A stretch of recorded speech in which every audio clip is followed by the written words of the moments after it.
প্রত্যেকটা চুল এক একটা করে সাপ হয়ে তোমাকে দংশন করবে।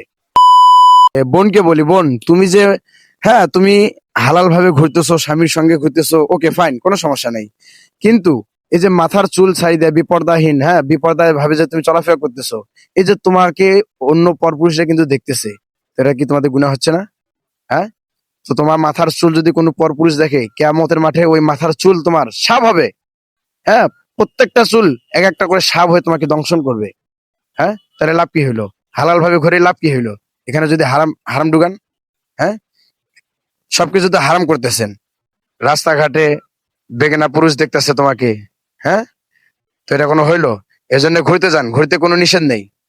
আপনি পর্দার সহিত ঘুরতে যান, কোনো সমস্যা নেই। এই দিকটা একটু মাথায় রাখবেন, ঠিক আছে? আমি কাউকে ঘুরতে মানে নিষেধ না করি, ঘোরা ভালো, কিন্তু সেটা হালাল ভাবে, সবকিছু যেন হালাল ভাবে হয়। আশা করি আপনারা বুঝতে পারছেন। Thank you so much.